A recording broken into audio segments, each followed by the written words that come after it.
Bueno, ahora en este capítulo vamos a ver protocolos y los modelos de referencia de red. Vamos a ver de forma resumida qué reglas van a regir y qué se necesitan para el establecimiento de la comunicación y para que esta misma se realice de forma correcta. Vamos a ver también qué protocolos van a ser necesarios para que esta comunicación exista. Debemos también ver el propósito del conjunto o la suite de protocolos, cómo operan, trabajan entre sí,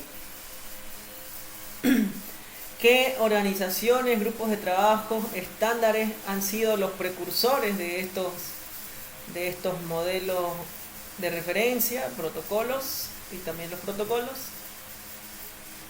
Y vamos a ver también cómo la unidad de datos de protocolos se van encapsulando y desencapsulando a medida de que fluyan los datos, ¿no? Desde una fuente hacia un receptor, ¿no? Y por último, cómo se accesan los hosts hacia una red local, es decir, cómo los datos de cada dispositivo final compiten por acceder al medio, al canal de comunicación para enviar o para que sus datos sean transportados, ¿no? Entonces, primero, entendiendo que es un reglamento, sabemos que va a haber un reglamento, una especie de normas, a lo que nosotros veremos en los protocolos. Sabemos que, y en lo anteriormente visto, hemos estado observando que las redes pueden ser de distinto tamaño y dependiendo del tamaño también dependerá su complejidad. Y debemos saber nosotros, además de que estos dispositivos, todos los dispositivos que hemos visto hasta el momento, no es suficiente que ellos tengan una conexión, que establezcan una conexión, sino también, y no menos importante, que tengan que ponerse de acuerdo todos estos dispositivos sobre la manera en cómo se van a comunicar. Es decir, deben hablar, hacemos referencia a que, entre comillas, deben hablar el mismo idioma, ¿no? Entonces, recordemos que para todo, o mejor dicho, que los elementos importantes en un canal de comunicación es que siempre habrá una fuente, el cual va a remitir la información, el origen de la información. Habrá un destino, es decir, un receptor que va a recibir la información. Y también debe haber un canal, es decir, un medio de comunicación, un canal de comunicación, la cual va a proporcionar el camino, la ruta de las comunicaciones que va a ocurrir en este sentido, ¿no?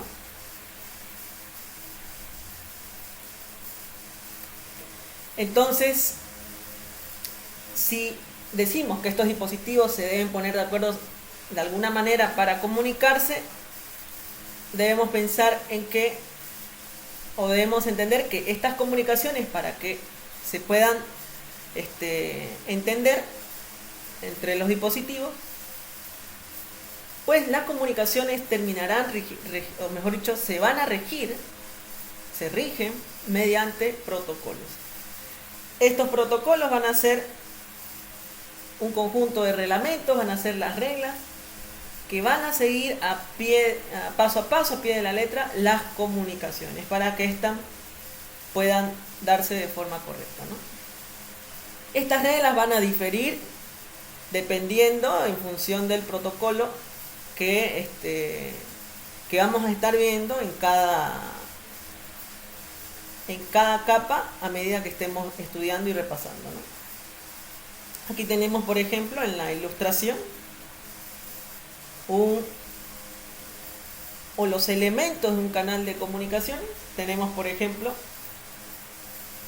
el origen del mensaje, que hace referencia al remitente o al origen, al emisor. Es aquí donde el dispositivo va a generar un mensaje, va a generar el mensaje, puede ser un dispositivo final, en este caso en la computadora o aplicación. También conocido, lo podemos ver como el transmisor TX, que se ha visto en clases. Luego tenemos el transmisor. El transmisor lo que va a hacer es transmitir el mensaje generado por la fuente en señales, en los que hemos visto en la anterior auxiliatura, en señales eléctricas, impulsos de luz o ondas electromagnéticas, dependiendo del medio de transmisión, ¿no? Entonces, lo que va a pasar es que el mensaje se va a convertir en algún tipo de señal dependiendo el medio de transmisión, ¿no? Señales adecuadas a medio de transmisión,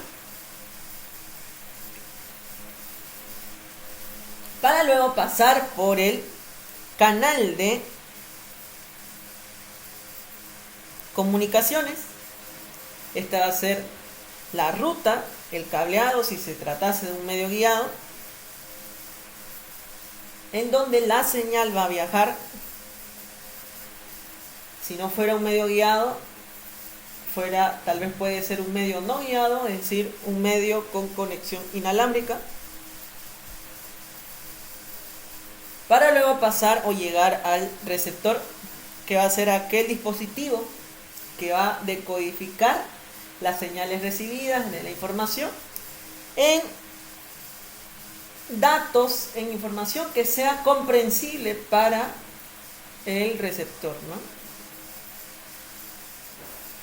El receptor va a leer esos datos de manera que ya han sido decodificados por el destino va a recibir esos datos que ya han sido decodificados por el dispositivo receptor para su uso, ¿no? Para su lectura, para su uso, ¿no? El destino del mensaje va a ser aquel dispositivo que va a procesar, ¿no? De manera, mejor dicho, va a procesar la información, va a recibir y va a procesar la información del mensaje final, ¿no? Se suele comparar cuando se entabla una conversación entre dos personas también, ¿no? ¿Quién es el origen del mensaje? En esta comparación sería una persona A, digamos. El medio de transmisión, el transmisor sería nuestra habilidad de hablar. El canal de transmisión sería mediante el aire, si es una conversación oral. El aparato, el dispositivo receptor de la persona B serían sus oídos, por ejemplo, el aparato, o mejor dicho, la habilidad de escuchar mediante el oído. Y procesamos la información, el destino del mensaje va a llegar hacia la persona B, ¿no?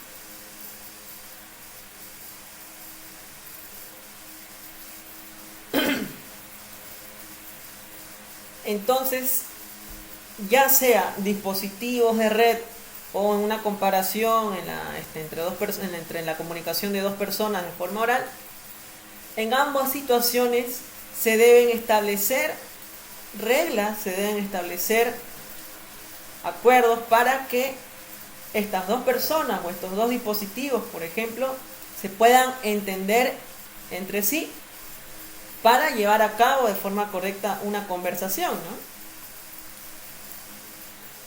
Por ejemplo, aquí tenemos en la ilustración que el primer mensaje es difícil de leer, ¿no? Porque no tiene concordancia, no tiene coherencia, no tiene un formato, ¿no? Correcto, que sea en el cual nosotros podamos extraer información. Sin embargo, en la segunda ilustración, el mensaje ya se observa que tiene un formato, se observa que tiene coherencia, se puede extraer información para los interesados, ¿no? Para el usuario en este caso que está recibiendo este mensaje, ¿no? Entonces, ¿qué requisitos deben cumplir los protocolos? Que ya sabemos que son reglas establecidas para establecer y que una comunicación se realice correctamente. Pues se debe identificar un emisor y un receptor, lo que habíamos visto al inicio. Debe existir o coexistir un idioma y una gramática común. Debe haber también una velocidad y el momento en el que se entrega el mensaje, así como también, y no menos importante, debe existir requisitos de confirmación de que el mensaje, la información, los datos hayan llegado con éxito, también llamados, y a partir ahora en adelante le llamaremos a las confirmaciones de la información de que haya llegado al destino exitosamente, le vamos a llamar acuse de recibo o ACK, ¿no? Entonces, eso se debe tener en cuenta. Son requisitos que deben tener en cuenta los protocolos, ¿no? Ahora, en el área de redes de computadoras, los protocolos informáticos, que vamos a ver ahora en adelante, también deben estar de acuerdo entre sí e incluir unos requisitos en relación al tratamiento de la información. Deben cumplir lo siguiente: la codificación y decodificación de los mensajes. Debe haber un formato y encapsulamiento del mensaje o de la información. También se considera aspectos como el tamaño de la información, el tamaño del mensaje. Debe tratar también la sincronización, la forma en cómo se sincroniza el mensaje, el momento en el que el emisor envía y el momento en el que el receptor recibe dicho mensaje, y las opciones de entrega de mensaje, que pueden ser, por ejemplo, de dos formas: si ambos interesados, como ser el emisor y el receptor, deben establecer una conexión para comunicarse, o si pueden realizarlo de forma asincrónica, ¿no?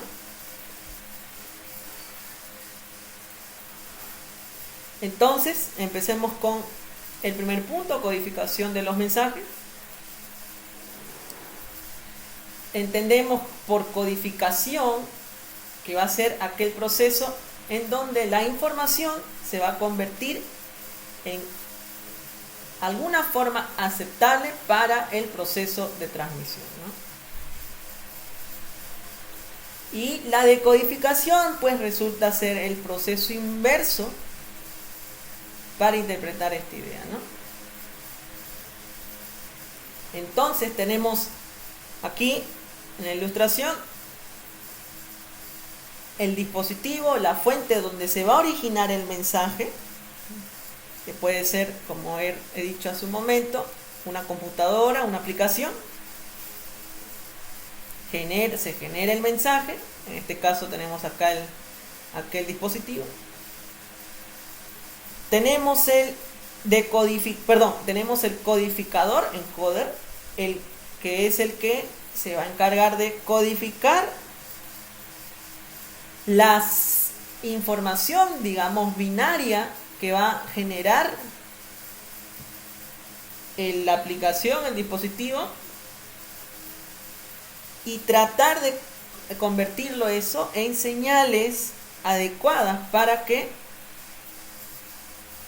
el transmisor, el dispositivo transmisor de esta máquina, lo transmita a través de lo que va a ser el medio de transmisión, que ya hemos dicho que pueden ser cables o un medio inalámbrico, donde va a viajar el mensaje o la señal hasta llegar al receptor, al dispositivo receptor. El dispositivo receptor lo que va a hacer es decodificar ese mensaje de lo que donde la información se encuentra en señales eléctricas o en pulsos de luz o en ondas electromagnéticas, lo que habíamos estudiado, a datos digitales, para que luego el receptor o el destino, la aplicación destino, la computadora destino, haga uso de esa información y le dé una interpretación de forma aceptable, ¿no? Para que la comunicación se lleve a cabo exitosamente, ¿no? Ese sería el proceso de codificación. Y pues el proceso de decodificación sería simplemente en sentido inverso, ¿no?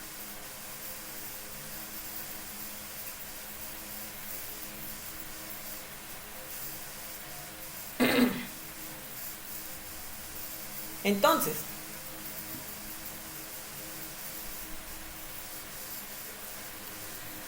cuando hablamos de codificación de mensaje, debemos también tomar en cuenta algo más, es que la información siempre va a estar disponible en datos digitales. No olvidemos eso, en datos digitales, las cuales para la transmisión de dichos datos podemos nosotros utilizar señales digitales o señales analógicas para que pase por el medio de transmisión, ¿no? Para que fluya, para que viaje por el medio de transmisión. Pero casi esta decisión, esta elección de decidir qué tipo de señales vamos a usar no depende del usuario, ¿ok? Sino que lo va a determinar el medio de transmisión elegido, el medio de transmisión a emplear, el medio de transmisión con el que trabajemos, ¿no? Sabemos que no todos los medios de transmisión permiten que fluyan señales analógicas, ni así tampoco señales digitales, así que eso hay que tener en cuenta.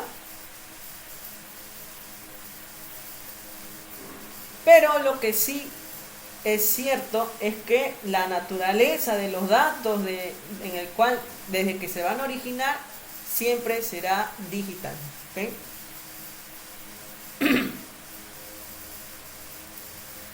Entonces, si hablamos de codificación de mensajes, tenemos distintas técnicas, distintos métodos para poder tratar estos datos, ¿no? Habíamos dicho que la naturaleza de los datos en las redes de computadoras van a ser datos digitales, ¿no? Y si quisiera el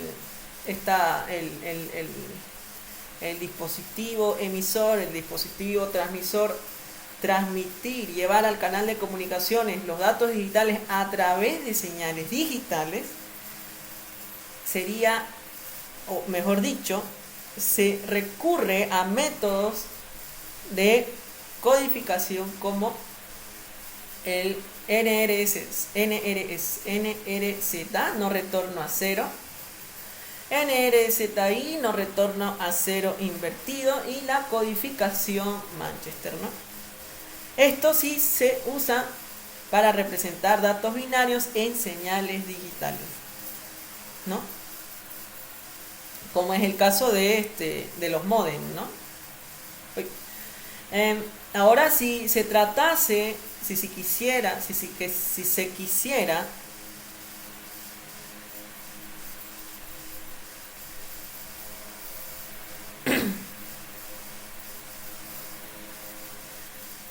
transmitir datos digitales en señales analógicas, tendríamos que tendría el dispositivo que recurrir a técnicas de modulación, como por ejemplo ASK, técnica de modulación en amplitud, FSK, técnica de modulación de frecuencia, y PSK, técnica de modulación de fase, que lo que va a hacer básicamente es convertir los datos digitales en señales analógicas para la transmisión, ¿no? Para su transmisión. Si se quisiese convertir datos analógicos en señales digitales, pues se recurre a dos técnicas, dos métodos que tienen que ver con la modulación de pulsos, PCM, y modulación delta.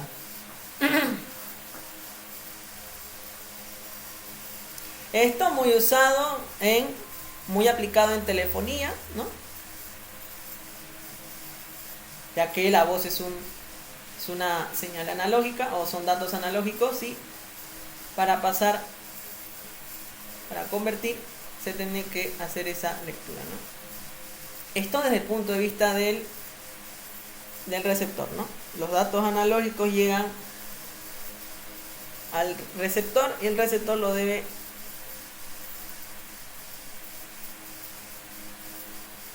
convertir en señales digitales. Tenemos también, por último, si se quisiera convertir datos analógicos a señales analógicas, se recurre a tres técnicas, en el cual tenemos la modulación por amplitud, AMF, modulación por frecuencia y modulación de fases, FM y PM.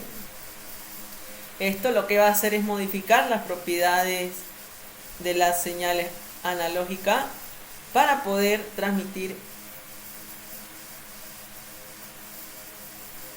la información, ¿no? De forma analógica también. Entonces aquí tenemos alguna información de datos digitales a señales digitales. Los equipos usados para este propósito son más baratos que la modulación digital a analógica, que es la siguiente, ¿no?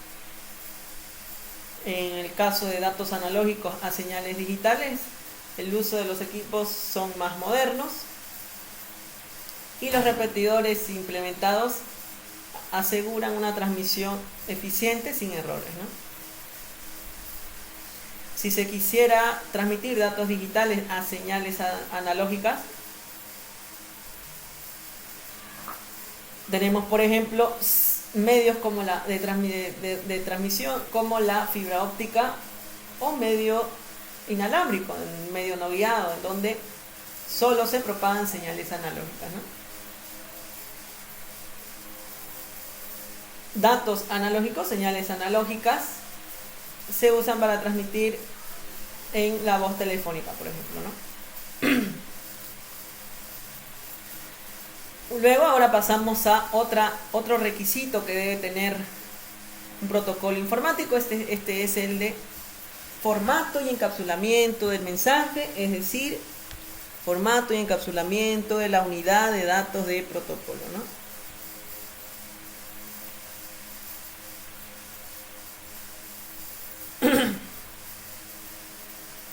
Se entiende que cuando un protocolo quiere la unidad de datos del protocolo PDU, sea el protocolo que sea, si quiere enviar su trama, su segmento, sus datos, su paquete, debe hacer uso de un formato y una estructura específica, ¿no?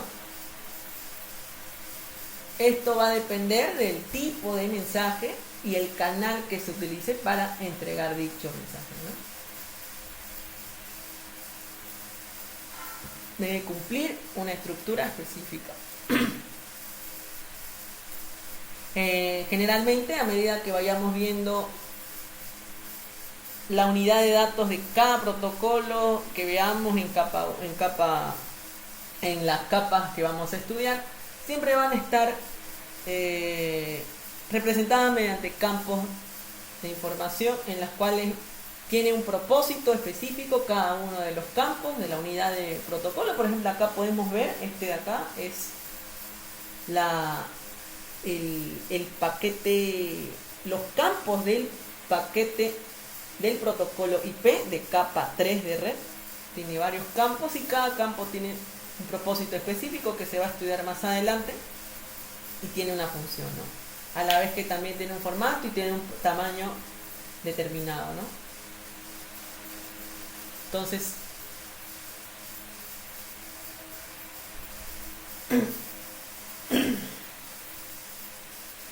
esto se compara a la información que se usa cuando se quiere enviar una carta, ¿no? En la vida real. La carta debe tener información del origen, del destino, quién es el origen, quién es el destino, la dirección y el contenido del mensaje, ¿no? Más o menos. La carta también tiene campos de información, que es lo que se compara en lo que el mensaje, si se tratase de un protocolo informático, ¿no? Entonces, así como cuando se desea enviar una carta en la vida real, se necesita etiquetarla, se necesita señalar, indicar quién es el origen, quién es el destino, la dirección de ambos y el contenido del mensaje. Lo mismo sucede en el mensaje de un protocolo, que un protocolo genere, ¿no? Debe estar formateado, debe cumplir una estructura en los cuales lo vamos a ver seguidamente dividido por campos, ¿no? Para cierto propósito. Habíamos dicho que también tiene un tamaño. El mensaje, la unidad de datos protocolo de cualquier protocolo debe tener un tamaño. Entonces, cuando se haga el proceso de codificación entre dispositivos finales o entre hosts, habíamos dicho que debe tener un formato adecuado para el medio de transmisión, debe tener un tamaño específico para que mediante el medio de transmisión sea para que viaje mediante el medio de transmisión, debe tener un tamaño por si el emisor tiene algún límite, una capacidad para que pueda enviar el mensaje, y de la misma manera el receptor también puede presentar un tamaño límite de recepción de mensajes. Por eso que se debe cuidar, se debe ver ese aspecto. No nos olvidemos que al momento de codificar, los bits van a transmitirse en impulsos eléctricos o mediante sonido o mediante impulsos de luz, ¿no? Como habíamos visto antes. Y como habíamos dicho, ese mensaje, tal vez si en el origen el mensaje es muy grande, se tendrá que segmentar, se tendrá que fragmentar en paquetes más pequeños, dividirse en partes más pequeñas para que su transmisión se pueda realizar, ¿no?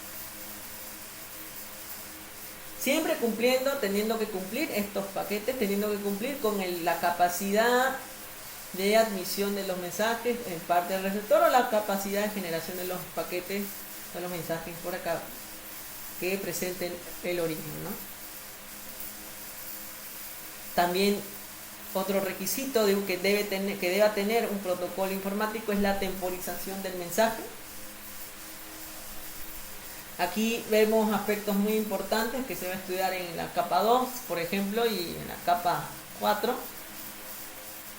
del modelo TCP/IP, que ahorita a continuación vamos a ver. Es que debe existir un control de flujo entre los dispositivos, el cual se va a encargar de gestionar la velocidad de transmisión de los datos entre estos dispositivos y definir el tamaño de la información que se va a poder enviar y la velocidad a la que se va a entregar, ¿no? Esto, como habíamos visto, entre el origen y el destino deben haber un acuerdo entre sí para ver a qué velocidad van a trabajar, en el cual ambos sean compatibles y uno no rebase al otro. También tienen que ponerse de acuerdo en el tamaño, qué cantidad de información se va a enviar, qué cantidad de información se va a recibir, ¿no? Debe existir un control de flujo, ¿no?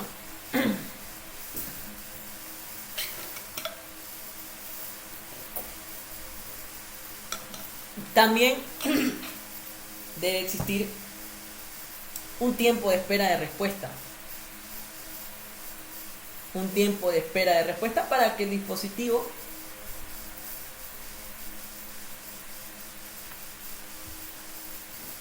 para gestionar a los dispositivos, si el medio el canal de comunicaciones, por ejemplo, está ocupado, porque si no puede haber una colisión, puede suceder de la información, es decir, si hubieran varios dispositivos y no solo uno queriendo hacer uso del canal de comunicación, del medio de transmisión, deben haber un tiempo de respuesta, un tiempo de espera de respuesta para poder verificar si el medio de transmisión está libre y luego poder enviar, y así ellos no colapsen, no se solapen, ¿no? A esto le llamamos escucha, es decir, el emisor escucha el medio de transmisión para ver si está libre o está ocupado, ¿no? Para poder enviar la información. Y el método de acceso. Un protocolo informático debe incluir una manera, un medio, un modo, un método de acceso para determinar cuándo los dispositivos van a enviar ese mensaje. Para esto puede haber reglas, esto está relacionado con el tiempo de espera de respuesta.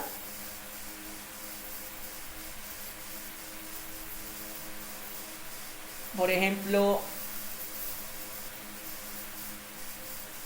si el dispositivo quiere evitar la colisión o quiere prevenir, o mejor dicho, quiere emplear un método de recuperación luego de haber sucedido una colisión y volver a retransmitir el mensaje, ¿no? Entonces, esas dos maneras para poder acceder al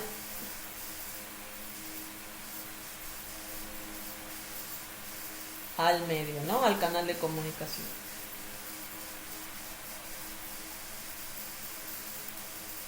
Vuelvo a repetir, tiempo de espera de respuesta, en donde dos dispositivos deben ponerse de acuerdo para, por ejemplo, si el dispositivo envía el mensaje, ve que el canal de comunicaciones está libre, el receptor tiene que enviarle lo que habíamos dicho, un acuse de recibo, un mensaje de confirmación, pero no lo va a hacer de forma inmediata. El origen debe establecer un tiempo de espera de respuesta para darle tiempo al receptor de que envíe ese mensaje de confirmación, ese acuse de recibo, para que indicarle al origen de que su información ha llegado con éxito, ¿no? Entonces,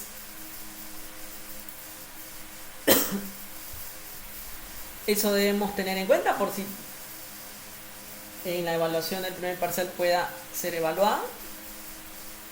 Y el método de acceso, hay dos protocolos, dos métodos de acceso que vamos a estudiar después.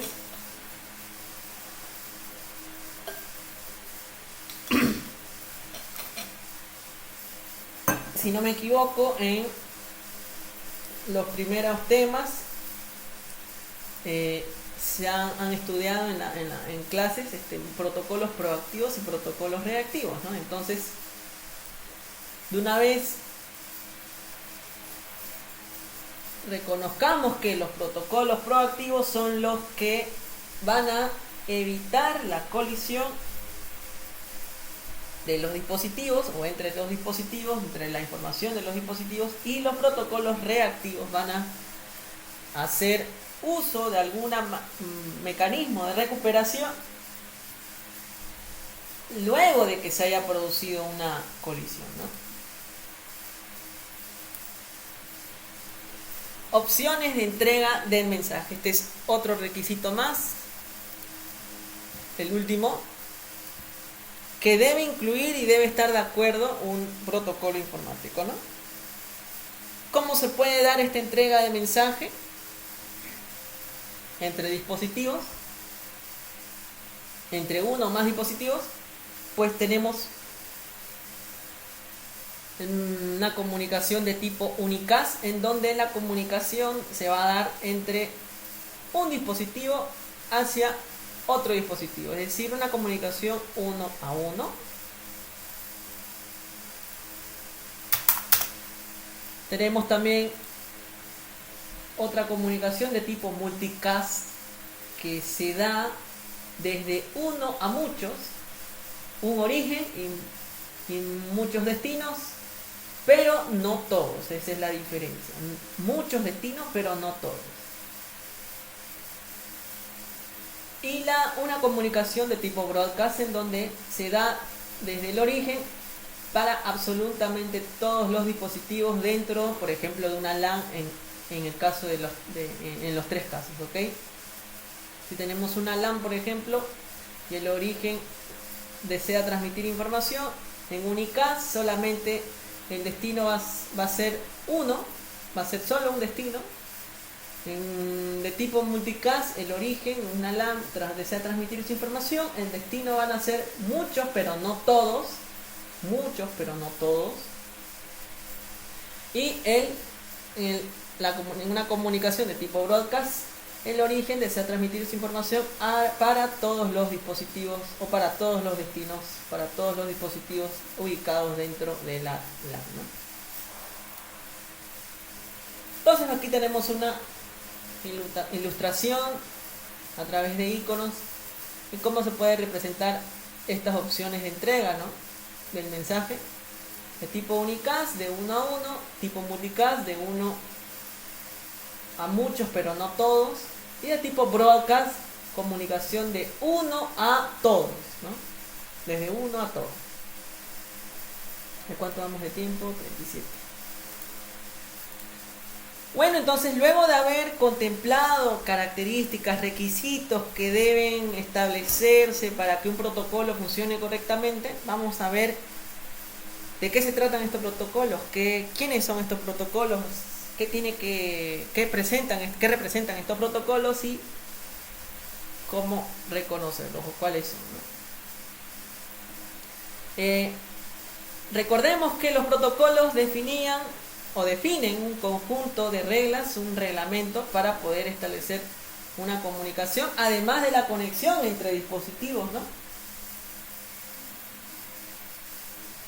Los protocolos se clasifican según el propósito. Tenemos, por ejemplo, protocolos para operaciones, funciones de comunicaciones de red, en donde estos protocolos van a permitir que múltiples dispositivos se comuniquen a través de una o más redes, por ejemplo.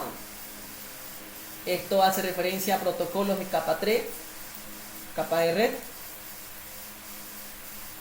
Tenemos otros protocolos, seguridad, que en función de la seguridad de las redes, en donde estos protocolos van a ayudar a proporcionar seguridad, autenticación, para preservar la integridad de los datos, es decir, que permanezcan seguros fuera de un acceso no autorizado. Enrutamiento, protocolos para enrutamiento que va a ayudar a que los dispositivos intermedios como los routers, por ejemplo, intercambien información de las rutas que manejen en su tabla de enrutamiento, hagan una comparación y seleccionen la mejor ruta. Esto haciendo referencia al enrutamiento dinámico, estos también ubicado en la capa 3 de red, ¿no?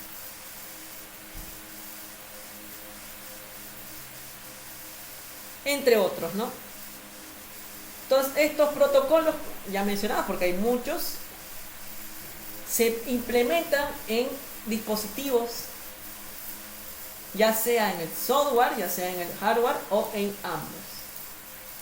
Ahora, cada protocolo se diferencia de otro porque tienen o presentan funciones propias. El formato del mensaje, de la unidad de datos protocolo es específico, ¿no? Así como también el tamaño de la que consta la unidad de datos del protocolo, ¿no? Vamos a ver que esas diferencias, ¿no?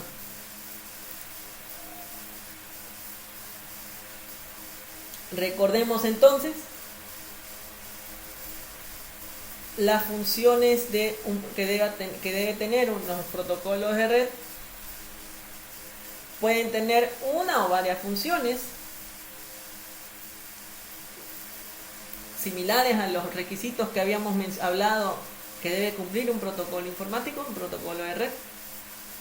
En este caso, si se tratase un protocolo de la capa de red, pues debe tener las siguientes funciones, como ser un direccionamiento, es decir, la fuente de la información y el destino de la información deben estar plenamente identificados con lo que le llamamos una dirección IP del protocolo IP de capa 3 de red. Deben proporcionar una función de confianza, es decir, que asegurar de que el paquete llegue al destino, garantizar que el paquete llegue a destino, que la información llegue a destino. Control de flujo. Esta función, control de flujo, que ciertos protocolos, a medida que estudiemos, algunos presentan esta función, es la de garantizar, como habíamos descrito hace un momento atrás, de gestionar la velocidad en la que se envían o se transmiten los datos entre emisor y receptor, ¿no? Velocidad y el tamaño de la información, ¿no? Que sea una velocidad aceptable, eficiente, en el cual los dos no se puedan perjudicar, ¿no? Debe haber una función de secuenciación en el cual esta información, habíamos dicho que generalmente se van a segmentar, dividir en paquetes, en fragmentos. Cada fragmento, cada paquete debe estar debidamente etiquetado para su reconocimiento en el destino, ¿no? Para darle un orden y coherencia al mensaje completo,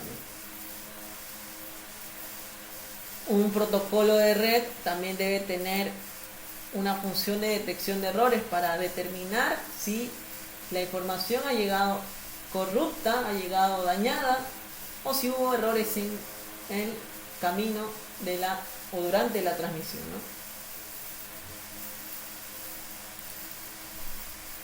¿no? Interfaz de la aplicación.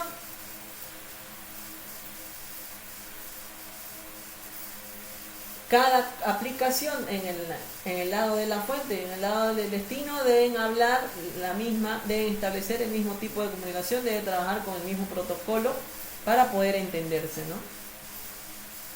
Entonces, en una infraestructura de red, todos los dispositivos deben ser compatibles entre sí mediante sus protocolos, ¿no?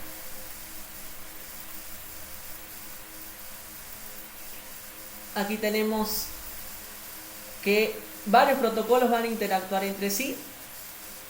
Esto quiere decir que una infraestructura de red va a requerir de más de un solo protocolo, en otras palabras va a hacer uso de varios protocolos.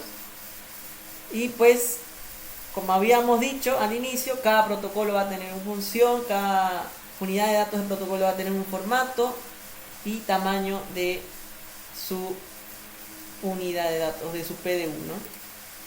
Por ejemplo, tenemos el protocolo HTTP, el cual va a definir el contenido y el formato de la información que interactúa, por ejemplo, entre un servidor web y un cliente.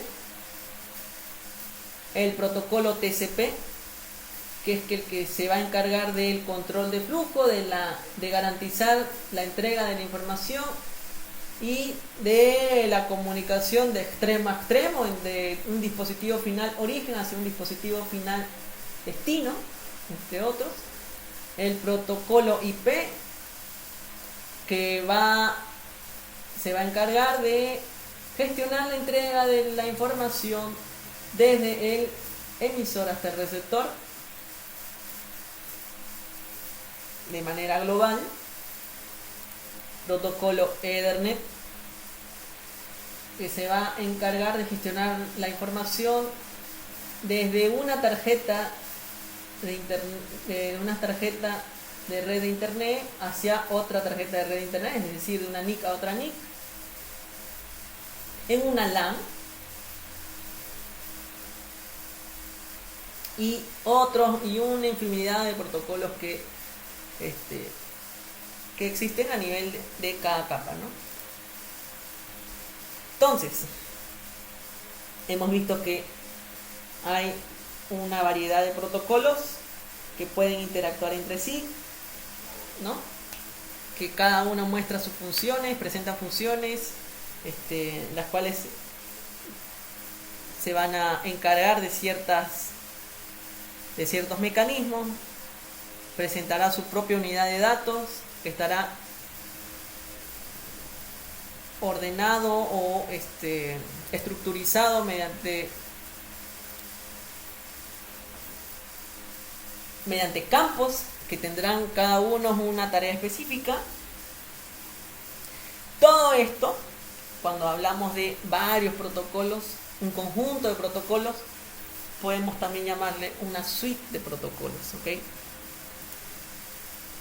Entonces, cuando dijimos que va a existir una interacción de varios protocolos, pues estamos diciendo que todos los protocolos o la suite de protocolos tienen o deben poder trabajar entre sí, ¿no? ¿Cierto? Es decir que todos los protocolos van a estar interrelacionados necesariamente para poder realizar el proceso de comunicación, ¿no? Entonces, el conjunto de reglas que presente cada protocolo va a ayudar en forma conjunta, ayudar a resolver un problema, realizar el proceso de comunicación, el servicio que se requiera, ¿no? Entonces, como había adelantado hace un momento atrás, el conjunto de protocolos, la suite de protocolos, se estudia en términos de capas, ¿okay? A medida que veamos las capas, van a existir capas superiores y capas inferiores en un modelo de referencia. Las capas inferiores, que van a estar debajo, se van a encargar de mover los datos y proporcionar servicios a las capas superiores que están arriba, ¿no?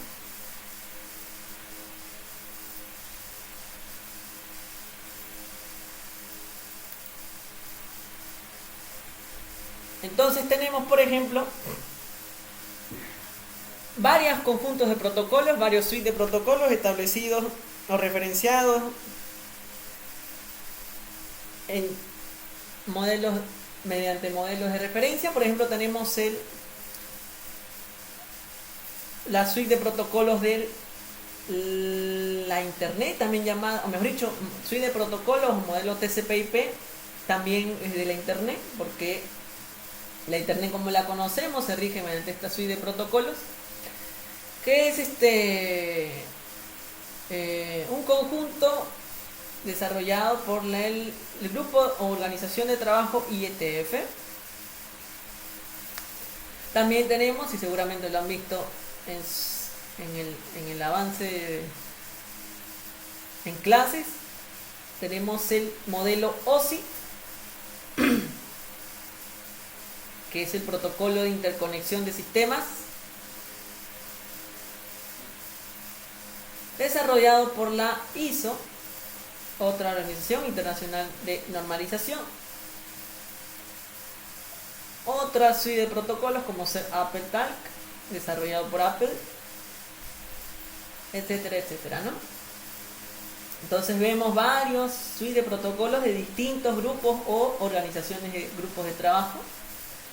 Cada suite de protocolos de distintas organizaciones o grupos de trabajo tiene sus propios protocolos para cada capa. Podemos ver acá en esta columna la capa según el modelo de referencia TCP, aplicación, capa superior, capa de transporte, y capa inferior, capa internet, capa acceso a la red, ¿no?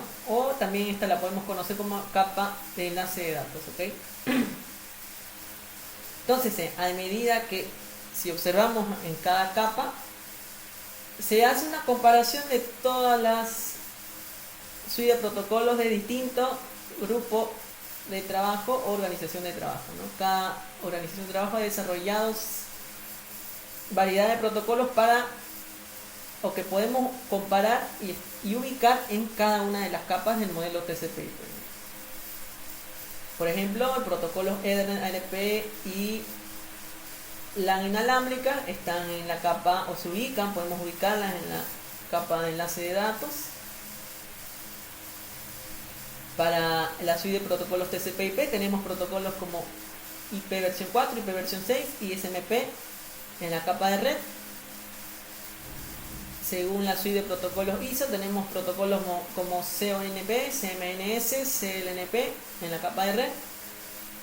Según el grupo de trabajo AppleTag tenemos ARP en la capa de red, y según Novel Network IPX en la capa de red, y así sucesivamente, ¿no? Observamos que en la suite de protocolos, según la organización de trabajo que desarrolló TCP/IP, tenemos el protocolo TCP y el protocolo UDP para la capa de transporte, y así sucesivamente, ¿no? Por último tenemos en la capa de aplicación protocolos como HTTP, DNS, nombre de dominio, protocolos DHCP y protocolo FTP para la capa de aplicación, ¿no? Entonces podemos ver que varias organizaciones han desarrollado sus propios protocolos entre sí, ¿no?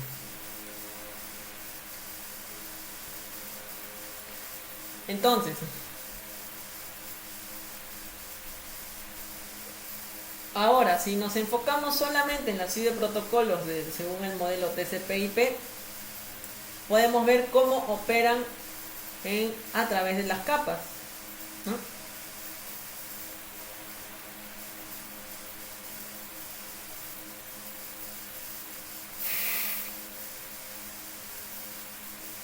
Podemos ver en la capa de aplicación